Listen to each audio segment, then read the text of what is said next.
Buenas noches, bienvenidos a Palabra.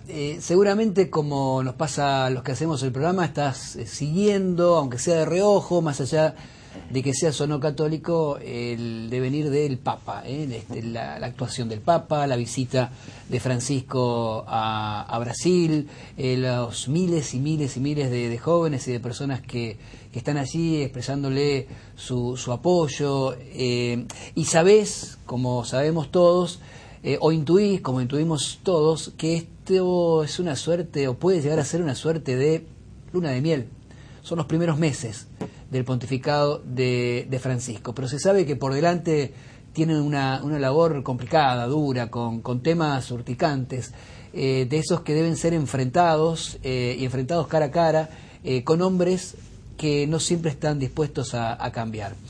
Sobre eso vamos a hablar en el programa de hoy. Y por eso hemos invitado a alguien que estuvo durante 2 años viviendo en el Vaticano, que ya pasó una vez por Palabras, hace 3 años más o menos, como invitado. Después se fue al Vaticano, estuvo, decía, alrededor de 2 años trabajando en una suerte de ministerio del Vaticano. Así que conoce la cosa muy, muy, muy desde adentro y nos va a ayudar a comprender cuál es la situación actual y cuáles son los desafíos y riesgos que Francisco tiene por delante. Lo tenemos al padre Gerardo Galeto. Gerardo, ¿cómo te va? ¿Cómo bien, estás? muy bien. Gracias por venir de nuevo al programa. Otra vez, acá Pasaron, estamos. En 2009 estuviste por primera vez, ¿no? Creo que 2010. sí, que más o menos fue en el 2010, en los primeros meses, sí, que sí. habíamos conversado de temas que después, por distintos motivos, como fue esta convocatoria mía al Vaticano, pude como verlos de una manera mucho más directa. Sí, ¿no? se fue dando lo que esperabas. Recuerdo que en aquel programa hablamos de determinadas problemáticas que se veían en el horizonte, de algunas posibles líneas de acción, y la verdad que creo que es lo que se está haciendo ahora con la elección de Francisco, Ajá. con el estilo que él ha asumido, con las perspectivas que nos está proponiendo a todos. En el Vaticano estuviste 2 años y primero, ¿por qué te convocaron y cuál era tu función específica? Yo fui convocado porque el Papa Benedicto XVI había armado este nuevo ministerio que tenía como objetivo promover una evangelización nueva y asesorarlo a él en este tema.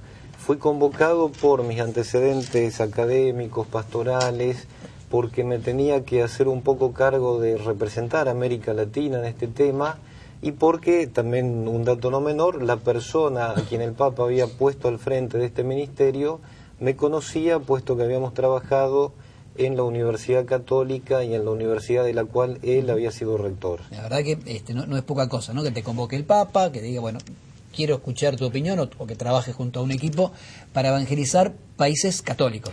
Sí, porque la Iglesia es consciente de que la evangelización es una tarea dinámica que no termina nunca y que por eso también tiene que buscar los recursos adecuados a cada momento.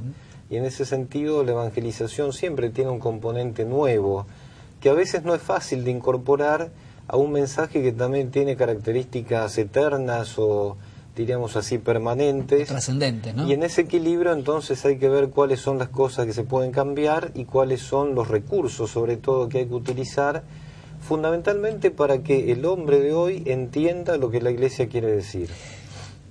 Estoy tentado de preguntar si se cumplieron los objetivos por los cuales sí fuiste esos 2 años. Sí, ¿no? Más o menos. Algunos sí, y otros no tanto. Creo que eso es lógico en cualquier empresa, en cualquier institución, diríamos, en cualquier emprendimiento que se realice en este tema. Me vine muy contento por la experiencia vivida, creo que me enriqueció en muchos aspectos, me ayudó a conocer mejor, un poco más en profundidad, la maquinaria del gobierno de la Iglesia, pero sobre todo me hizo sentir que mi lugar está acá, que donde realmente se puede llevar adelante la nueva evangelización es en tu lugar, en tu desde diócesis. Aquí, no desde allá. Me da la impresión de que la fuerza está acá.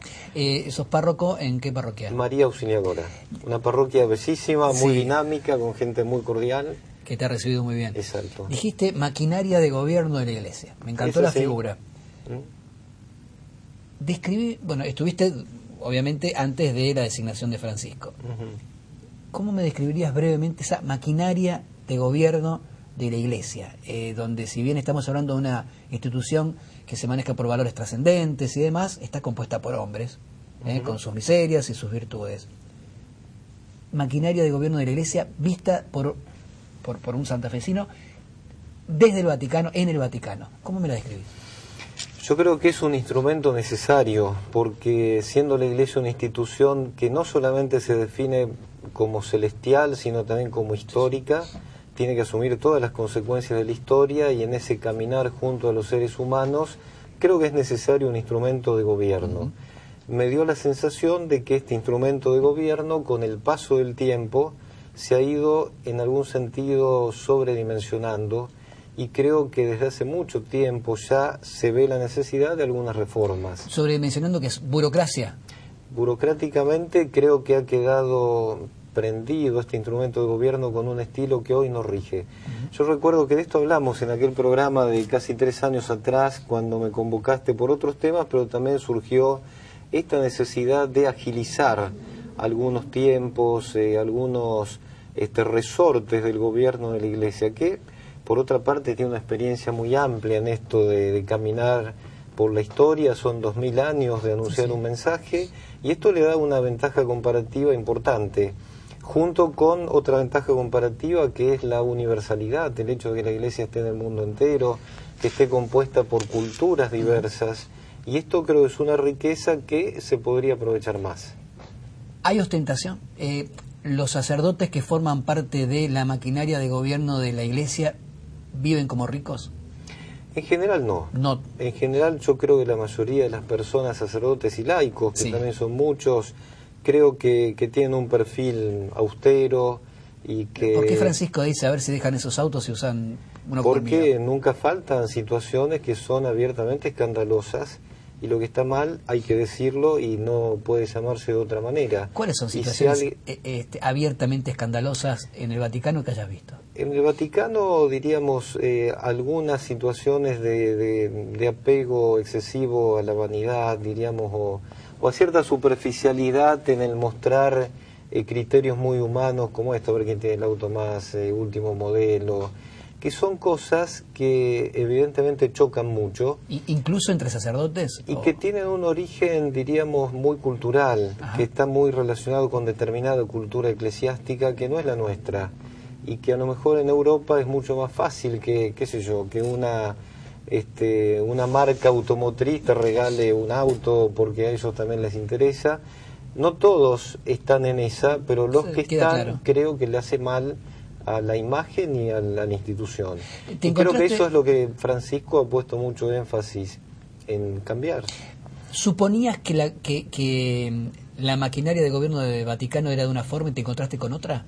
¿O intuías que te ibas a encontrar con lo que viste? No, yo era consciente de que, diríamos, una maquinaria que tiene 2000 años, bueno, se ve muchas veces necesitada de una agilidad que los tiempos modernos imponen, y de esto era muy consciente.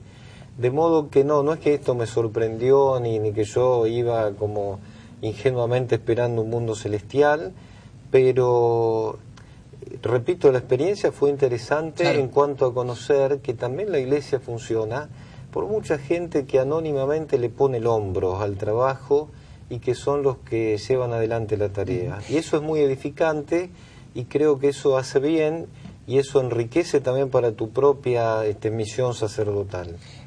Se habla mucho primero de la luna de miel de Francisco, incluso algunos dicen en octubre, o creo que él dijo, después de octubre empiezo a hacer lo que tengo que hacer. ¿Coincidís con esta lectura? Yo creo que ya empezó, pero es cierto que octubre es uno de los meses que él fijó como plazo para alguna de las comisiones que ha creado, y a las cuales les encomendó temas que son muy arduos: la reforma de la curia, la transparencia del Banco Vaticano, por ejemplo. ¿Reforma de la curia sería algo así como reforma del gabinete de gobierno de...? Yo creo que se entiende justamente una reforma que la haga más eficiente, más descentralizada, más ágil y más chica. Yo creo que hay una sobredimensión que, repito, tiene motivos, no es que se hizo arbitrariamente, pero que hoy se ve la necesidad de redistribuir el personal de otra manera. Dijiste Banco de Vaticano. No sé cuáles son los otros objetivos para los cuales puso a trabajar a comisiones, y tienen hasta febrero para entregarle sus resultados. Banco Vaticano, ¿alguno más? Y la reforma de la curia, y creo que también ha creado una comisión para racionalizar los gastos. Para gastar menos. Exacto. ¿Cómo funciona el Banco Vaticano, por lo que pudiste ver? ¿Cómo se puede corromper el Banco del Estado en manos de la Iglesia? Es algo que, porque uno lo repite, porque lee los títulos y demás, pero yo cuando pensaba esta entrevista me puse a pensar, ¿y cómo se hace para corromper el Banco de la Iglesia? ¿Quién lo corrompe? Porque uno supone, quienes son sacerdotes no tienen necesidad de quedarse con un vuelto. Entonces, ¿cómo se produce esta corrupción?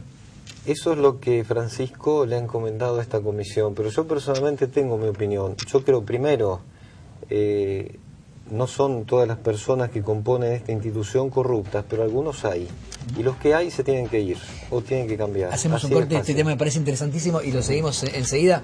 Hacemos un corte, seguimos hablando con el padre Gerardo Galeto sobre la maquinaria de gobierno del Vaticano, básicamente sobre el escenario que recibe desde hace algunos meses a Francisco y sobre los desafíos que tiene por delante.